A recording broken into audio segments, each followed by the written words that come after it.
49 అంటే సంతానం, 49 అంటే సంతోషం.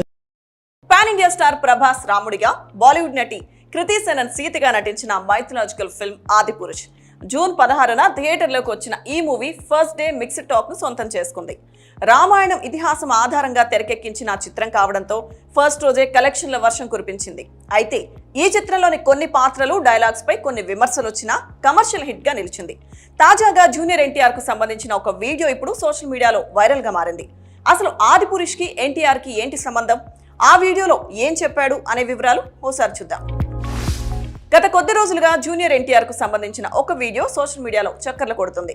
జై లవకుశ సినిమా విడుదల సందర్భంగా జూనియర్ ఎన్టీఆర్ రావణుడి పాత్ర వేసినప్పుడు రామాయణంతో పాటు రావణుడి గురించి ఎక్కడ సమాచారం సేకరించాడో తెలిపాడు.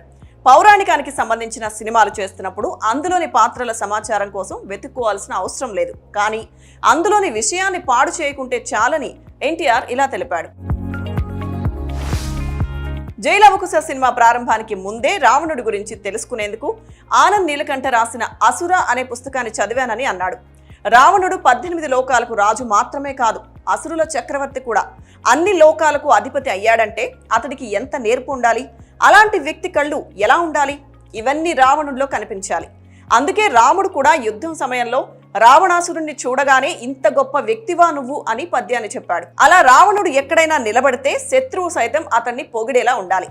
అలా ఆ పాత్ర చేసేటప్పుడు నేను కూడా ఎలా మాట్లాడాలి అన్న విషయాలను తెలుసుకున్నానని చెబుతూనే ఆ పుస్తకం తనకు జై లవకుశ సినిమా కోసం సహాయపడిందని తెలిపాడు. ఒక సినిమాలో కేవలం రావణుడి పాత్ర చేస్తున్న ఎన్టీఆర్ఏ తన క్యారెక్టర్ కోసం అంత పరిశోధన చేస్తే ఆదిపురుష్ లో రావణుడి పాత్ర కోసం మూవీ మేకర్స్ ఎంతలా కసరత్తు చేయాలి అని ప్రభాస్ ఫ్యాన్స్ మండిపడుతున్నారు. మరోవైపు జై లవకుశ సమయంలో ఎన్టీఆర్ చేసిన కసరత్తుపై తన అభిమానులతో పాటు ప్రభాస్ ఫ్యాన్స్ కూడా సోషల్ మీడియా ద్వారా మెచ్చుకుంటున్నారు.